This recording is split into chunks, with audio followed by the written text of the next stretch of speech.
Bwana asifiweni. Kanisa na wasalimu tena katika jina la Yesu Kristo.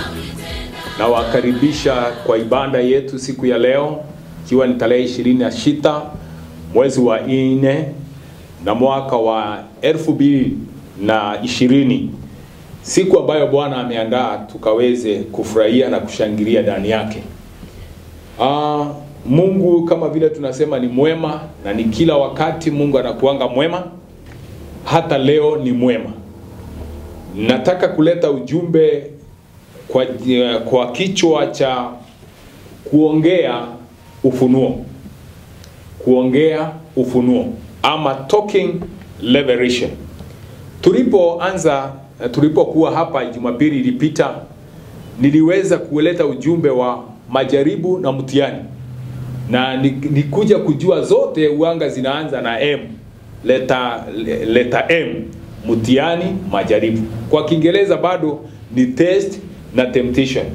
Na ikanipea utangulizi wa ujumbe wa leo wa kuongea ufunuo, kwamba Mungu hufanya kazi kwa njia ya kiwili. God works in pairs. Mungu hufanya kazi kwa kuwili. Anafanya mchana na analeta usiku. Anatengeneza mwangaza, anatengeneza giza. Anatengeneza ukweli ama hufanya kazi katika ukweli, na pia ameweka uongo ili mwanadamu ajichagulie. So God works in pair. Anafanya kwa uwili ili mwanadamu akaamue sehemu ile atakuwa. Na leo nataka nisome na wewe ujumbe kutoka kitabu cha Injili kulingana na Mtakatifu Mathayo sura ya 16 na mstari wa 13 mpaka 18. Mathayo mtakatifu sura ya 16 mstari wa 13 mpaka 18. Biblia inasema hivi: basi Yesu akaenda pande ya Kaisaria Filipi. Akawauliza wanafunzi wake akisema, watu unena mwana wa Adamu uwa ni nani? Wakasema, wengine unena Yohana Mbatizaji, wengine Elia, wengine Yeremia ama mojawapo ya manabii. Akawaambia, nanyi mwaninena kuwa ni nani? Simeoni Petero akajibu akasema, wewe ndiwe Kristo, mwana wa Mungu aliye hai. Hallelujah. Yesu akajibu akamwambia, heri wewe Simeoni Bayona, kwa kuwa mwili na damu havikukufunulia ili, bali Baba yangu aliye mbinguni. Ni nami nakuambia, wewe ndiwe Petero, na juu ya mwamba huu nitalijenga kanisa langu, wala milango ya kuzimu halitaishinda nguvu. Nami nitakupa ufunguo za ufalme wa mbinguni, na lolote utakalofunga duniani litafungwa duniani, na utakalolifungua duniani litafunguliwa mbinguni. Amen. Praise the Lord. Naomba tena tufungue katika kitabu cha Ufunuo wa Yohana sura ya 12, nisome mstari moja wa 11. Ufunuo wa Yohana sura ya 12 na mstari wa 11. Biblia inasema hivi: nao wakamshinda kwa damu ya mwana kondoo na maneno ya ushuhuda wao, ambao hawakupenda maisha yao hata kufa. Na wao wakamshinda shetani kwa damu ya mwana kondoo na ushuhuda wa vinywa vyao. Nilikuwa nimetangulia kusema kanisa kwamba tunataka kusikia leo ujumbe wa kuongea ufunuo. Kuongea ufunuo. Watu huongea mambo mengi sana. Watu huongea mengi, na yale wote watu huongeanga yale wameona, yale wamesikia, yale wamepitia. Lakini leo ningetaka tulete utofauti wa kuachana na yale tumeona, yale tumesikia, tuongee yale tumefunuliwa. Katika Injili ya Jumapili iliyopita niliweza kusema kwamba Mungu huleta mtihani kwa watu wake. Na nikasema majaribu ukuja kutokana na shetani kwa ulimwengu. Lakini leo ningetaka tushughulikie mtihani wa Mungu. Mungu anapoleta mtihani wake unakuanga namna gani? Na ndio nikasema sasa hapa leo tutajifunza kuongea ufunuo.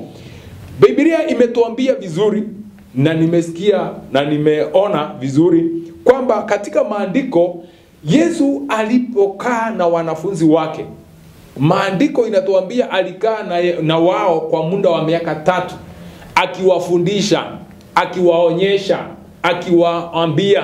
Kwa hivyo walipitia hayo mambo yote katika hiyo miaka 3. Alikaa na wao akiwafundisha, akawaambia angalieni hivi ndivyo inafanywa, akawaonyesha hivi ndivyo inavyokuwa, akawaonyesha hivi ndivyo vinakuwa. Wamekuwa chini ya kufundishwa. Kwa hivyo walisikia kutoka kwa Yesu, waliona kutoka kwa Yesu, hata tenda mengine kama Yesu vile aliwaambia. Kwa maana tunasoma hata kwa Biblia siku moja anawaambia, anawatuma enendeni, wakawatuma wawili. Biblia inasema wakaenda na wakawapea mamlaka, wakaenda. Hiyo ilikuwa practical. Wakaenda huko, wakawekelea watu mikono, wakawaombea, wakapona. Na tunaona hata wakirudisha ujumbe wanasema wakati tulitokea maajabu yametokea mwalimu wetu. Na Yesu anawaambia niliona hata wakati mlikuwa mnatoa mapepo niliona, lakini pia niliona wakati huo shetani ameshuka katikati yenu, ameanguka kama umeme. Akawaambia msifurahi sana kwa maana miujiza inatendeka mkitoka, lakini mfurahi kwa sababu majina yenu yameandikwa katika kitabu cha uzima. Ninataka kusema nini kanisa? Nataka kusema wakati Yesu alikuwa na wao, walitenda kulingana na practical zao. Walisikia akiongea, pia waliona akifanya miujiza. So they had a lot to talk. They could talk from what they saw. Wangeongea ile waliona. They could talk from what they heard. Wangeongea ile walisikia. They could talk what they practiced. Wangeongea ile hata wao walitenda. Lakini nataka kukuambia katika kifungu ambacho tumesoma katika Mathayo hiyo 16 na mstari ule wa 13 mpaka 18, tunaona sasa hapa Yesu anapanga kuwaacha.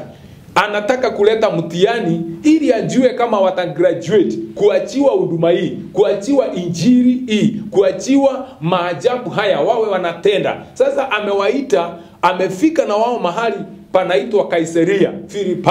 Ningetaka hata wewe ujue mahali wewe uko, hapo ndipo mtihani wako unaletewa. Yesu akawaita na akaketisha, akawaambia swali la kwanza. Na kama vile nimesema, Mungu anafanyanga kazi kwa kuili. He works in pair. Alitunga mtihani wa maswali mawili, na hiyo imequalified. Wakipita hiyo, basi mambo yao yanakuwa sawa. Swali la kwanza akawauliza, watu husema mwana wa Adamu ni nani? Alitaka kujua, tumekuwa tunatembea na nyinyi, mumesikia vile watu wamekuwa wananiita, na hata nikiwaacha nyinyi mnajuanga vile wanawaambianga. Sasa nataka kusikia kama mumekuwa wanafunzi makini, mumesikia waniita nini, wanasemanga mimi mwana wa Mungu ni nani. Na sasa hapo ninaona mikono imeanza kuinuliwa. Moja akasema wanakuitanga Yohana Mbatizaji. Na ni ukweli, wao ni wao umuita hivyo. Na kwa hivyo huyo alisema hivyo, hakuwa ameanguka, alikuwa amepata. Watu husema wewe ni Yohana Mbatizaji. Akawaambia ni sawa. Kuna lingine, mwingine akainua mkono hapo, na wewe akasema wanakuitaga Elijah. Na ninaona kwa nini walikuwa wanamuita haya majina. Ni kwa sababu Yesu alifanya mambo kama Elijah. Kuna siku Yesu ameitwa kwa harusi, amebadilisha maji yamekuwa divai. Na unakumbuka Elijah naye wakati maji ilikuwa chungu pale, unaona akiweka chumvi pale na maji ikawa sawa. Kwa hivyo walipoona huyo pia anaweza kufanya miujiza ya maji, walifikiria huyo ni Elijah. Wengine wakainua mikono wakasema wanakuitaga Jeremiah ama moja wa manabii, kwa sababu matendo na injili ile alikuwa anahubiri ni ile tu Yeremia alikuwa anahubiria. So tunaweza kuita mtu kulingana na vile tumemuona, kulingana na yale anatenda, na hiyo inakuwa ni sawa. Yes, nikustue siku moja nikatembea mahali nikakutana na katoto kametoka sokoni, na kakaniangalia, kakaona kama ninakaa ndugu yangu, kakaniita, habari ya baba so and so. Na sasa mimi sina mtoto kama huyo, lakini nikaelewa kuna ndugu yangu anakaa kama mimi. Nikakwambia, niko salama dadi, umetoka sokoni. Tukaachana na yeye kwa sababu yeye anaona mimi nakaa kama huyo baba yake, baba ya huyo mtoto. Kwa hivyo ukataitwa majina kulingana na vile wakapita hiyo mtihani.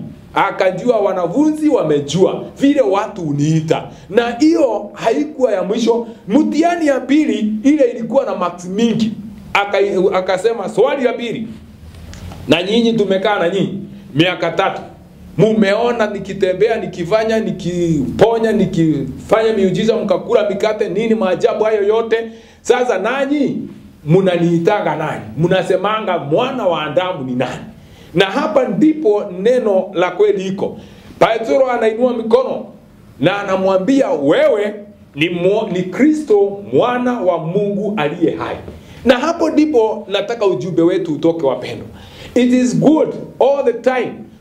Tukishaona, tukizasikia, tukiza hata uzika katika mambo mengi, tuongee yale Mungu ametufunulia. Sasa Petro anainua mkono, anamwambia, wewe ni Kristo mwana wa Mungu aliye hai. Na Yesu anamjibu hapo kama vile tumesoma, akamwambia, kubarikiwa ni wewe. Nasema kubarikiwa ni mtu yule hataongea yale tu watu wanasema, bali atakuwa na ufunuo wa kuwa Mungu ni nani. Akamwambia, umebarikiwa kwa sababu mwili na damu asinge kufunulia haya mambo. Hivyo umesema leo, si mwili na damu. And sometimes brethren, tunaongea hata vile tunahisi. Unajipima na nguvu yako, unaongea hiyo. Unajipima kifedha, unaongea hiyo. Sasa hapa ndipo nataka nilete ujumbe kidogo. Kuna mahali maswali hayo mawili, kuna watu wako hapo. Kuna watu wanaongeaga vile dunia inaongea. Kuna watu wanaongeaga yale wamefunuliwa na Mungu. Na Yesu katika ufunuo wa Yohana ule tumesoma, lakini katika sura ya 3 na mstari wa 16, tunaona Yohana akifunuliwa, Yesu anawaambia, nimewaonja nikajua nyinyi si baridi na si joto, nyinyi ni vuguvugu hapo katikati. Na akasema, mimi nitawatapika nje ya kinywa changu. Nataka kusema hivi, mshikilizaji wangu na kanisa ambalo liko nyumbani, wakati huu ambao umetenganishwa na mahali ulikuwa unafanya, mahali ulikuwa unaabudu, leo uko nyumbani, most of the language you hear, maybe it will not be the church language. Most of the tests that will come, na many questions that will come, utakuwa na pastor wako karibu, utakuwa na mzee wa kanisa karibu, hautakuwa na ile kwaya mnaimbanga karibu, uko plot yako ni wewe tu hapo. Na kwa hivyo watu wataongea lugha. Kuna maswali ya watu wanasema nini hapo. Na hiyo huenda ikawa ndio imebeba mambo mengi na sehemu mkubwa ya mawazo yako. You are carried by what the world is saying. But how I pray leo hii kanisa tuweze kutambua ni nini Mungu anaongea. Ninataka kuleta jambo lingine ili tuweze kumaliza kanisa. Baada ya mtihani wowote, after every exam, tukimaliza maswali iulizwe na mtihani upigwe marks, kila mtu apewe point zake, kuna kitu kingine inaitwa matokeo. Na watu wote wanagojeaka matokeo. Hata wale nilisema wanafanya mitihani ya kitaifa, mitihani kisafanywa watu wanaendea matokeo. So mtihani au kuangi umemalizano nao, ati umemaliza maswali, unangojea matokeo. Sasa matokeo ya mtihani wa Yesu ndio aache wanafunzi wake, ndio hii tunapata hapa. Yesu anamjibu. Matokeo ya kwanza, alimwambia, kwa maana umepata mtihani, wewe nitakupea ufunguo. I'll give you the keys. I'll give you the keys. Na hizi funguo, wewe kichochote utakachofunga duniani, hata mimi nikiwa mbinguni nitafunga. Kwa sababu umetambua Mungu amekusaidia, chochote utakachofungua hapa duniani, hata mimi nitakifungua mbinguni. Sasa this is matokeo. Matokeo ni wakati tutaacha kuongea vile dunia inaongea, tuongee ufunuo, tuongee yale Mungu ametufunulia, yale Mungu ameweka ndani yetu, yale si ya mwili na damu. kuna sawandi, na sawandi ni ufunguo. Let me talk about these two keys.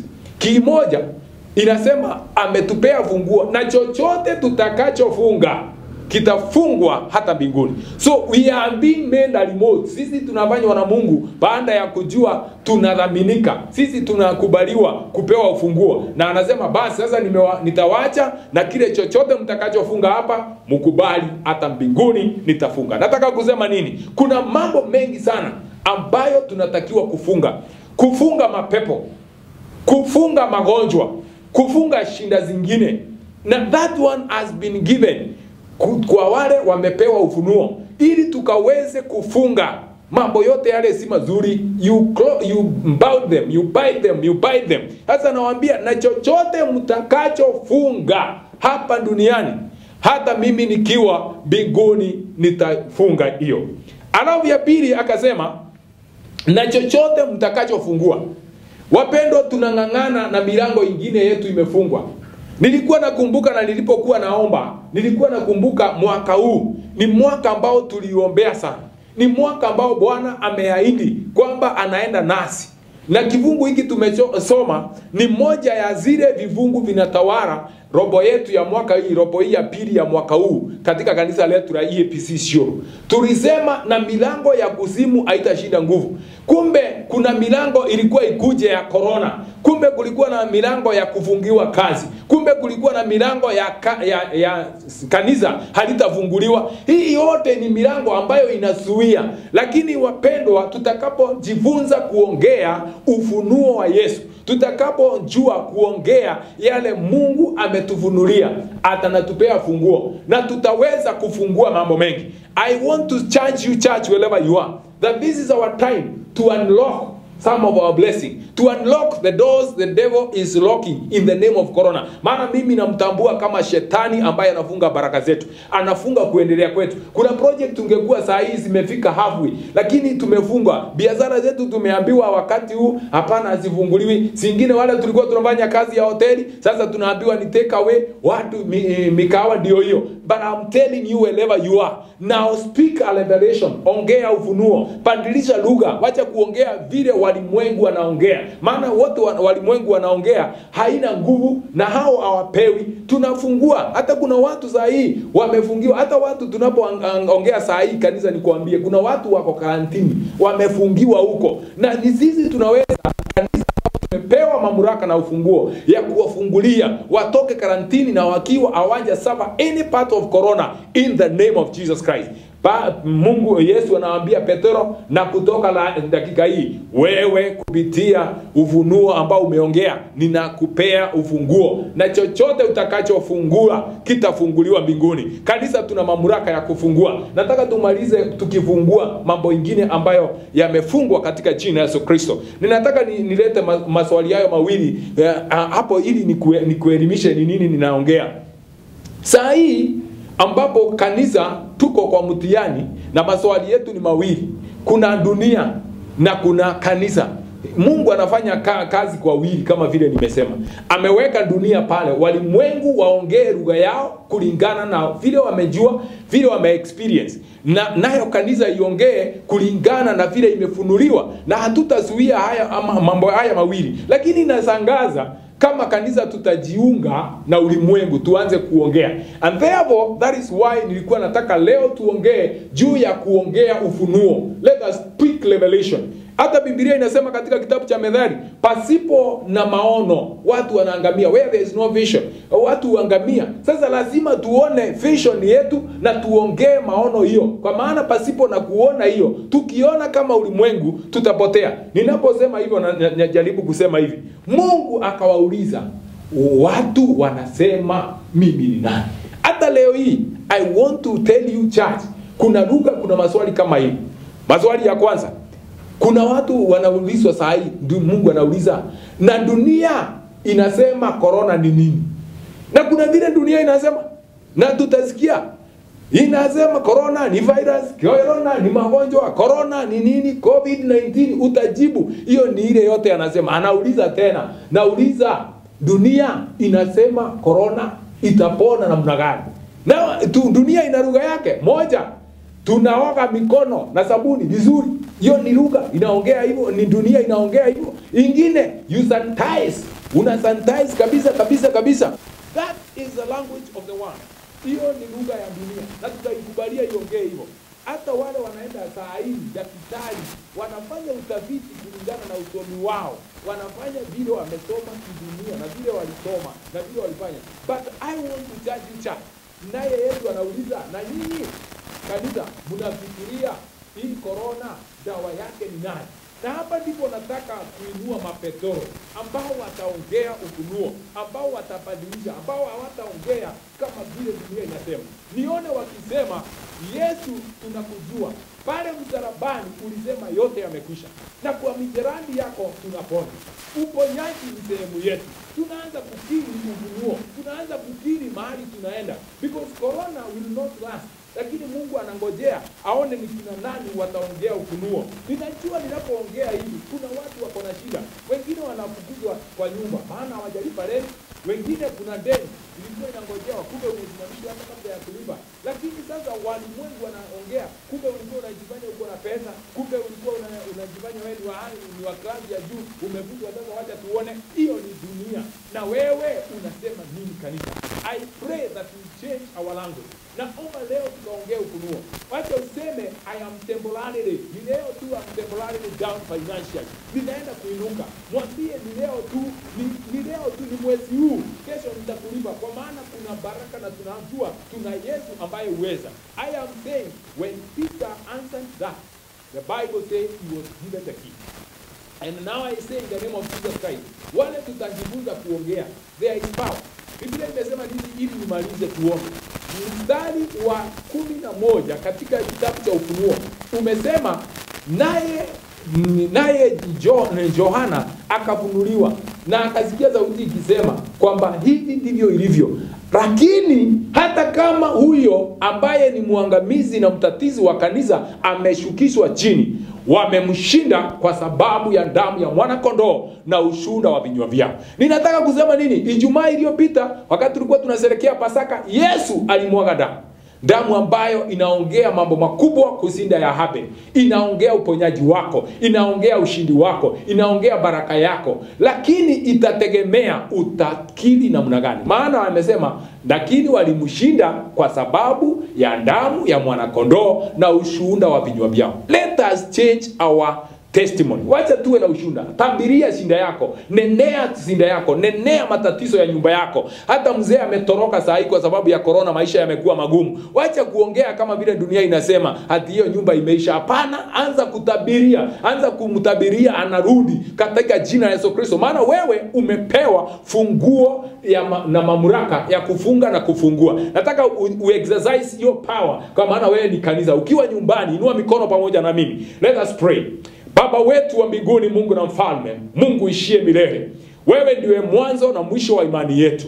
Wewe ni Alfa na Omega, au badiliki au shindwi kama Jehova. Ijapokuwa dhoruba ziinuke Jehova, tunataka leo kufanyisha mamlaka na nguvu na funguo ambazo umetupea Mungu wa baraka katika mikono yetu, kufungua baraka zetu, kufungua uponyaji wetu, kufungua uponyaji wetu, kufungua kuinuliwa kwa nyumba zetu, kurekebika mfalme wa rehema kwa mambo yetu ambayo yameharibika, in the mighty name of Jesus Christ. Naomba na mtu ambaye anasumbuka dakika hii na magonjwa, Bwana wa mbinguni, Mungu ishie milele, kama vile umenipea ufunguo, nafungulia uponyaji wake in the name of Jesus Christ. Nakumbuka walio karantini kwa sababu ya COVID-19, ninawatangazia leo kupitia mamlaka na funguo umenipea kwamba nimewafungulia wakatoke wakiwa wamepona katika jina la Yesu Kristo. Nafungia wale ambao hawajapatwa, naweka ukuta wa moto, ukuta ua la moto Jehova kuwasingira.